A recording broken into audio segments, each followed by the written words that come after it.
You have to start to become aware of how sneaky your mind is.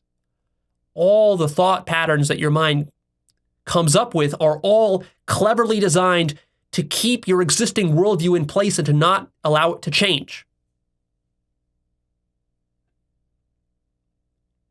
Change is a paradoxical thing, because on the one hand, when your life sucks, you want it to change. But see, your mind doesn't like change. What your mind wants is, your mind wants all the fruits and benefits of the change without actually changing itself.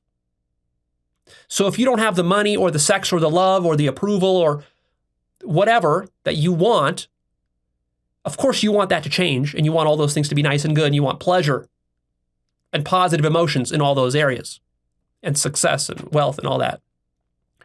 But then when I tell you, well, yeah, you can have that, but you'd have to deeply change yourself, then you would say, oh, well, that's crazy. That's crazy.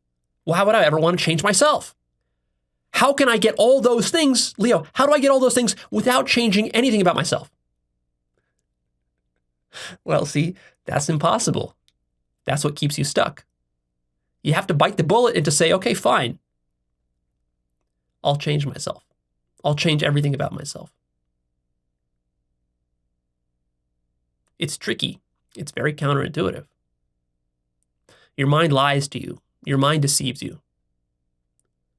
Your mind bullshits you. Your mind gives you excuses and stories about why you can't change, why you shouldn't change. And in a certain sense, your mind is right. There's good reason to worry about change, because change takes you into the unknown. The unknown isn't always guaranteed to be safe. It can be dangerous. It's possible to make a change for the worse. In fact, oftentimes, you have to make a change for the worse before you can make a change for the better. It's not always the case that you can just make positive changes immediately. There's costs to making changes. And ultimately, the reason your mind doesn't want to change is because change, you know what change is? Change is death. And ultimately, that's what you're afraid of. When you're afraid of change, you're afraid of death. Because if right now you are a fat, lazy slob that goes to work in some dead-end job, that doesn't exercise, that has terrible nutrition, doesn't read any books, just watches trash on YouTube and gets involved into conspiracy theories and whatever other toxic ideologies that are out there. If that's the kind of person you are right now, just taking a hyperbolic example, for you to experience a really deep, fulfilling life at the superhuman levels of development that I'm proposing for you, you would have to completely change, and effectively that means you'd have to die. That fat slob, fat, lazy, depressed, miserable slob that is irresponsible and is, involved in these conspiracies, that thing has to die. But that thing is what you're attached to.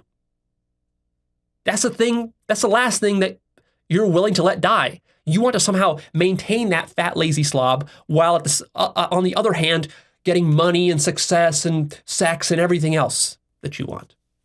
So the solution to this is to grow up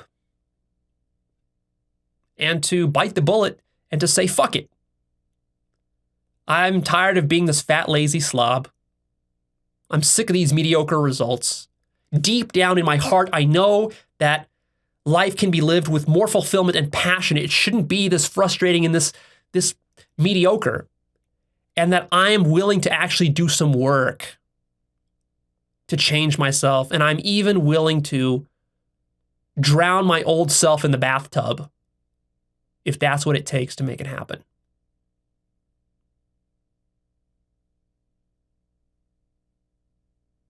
And it's only when you reach that point that you can really get some serious results.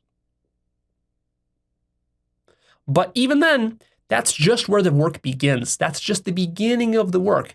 You'll still spend decades now actualizing on that initial commitment and promise.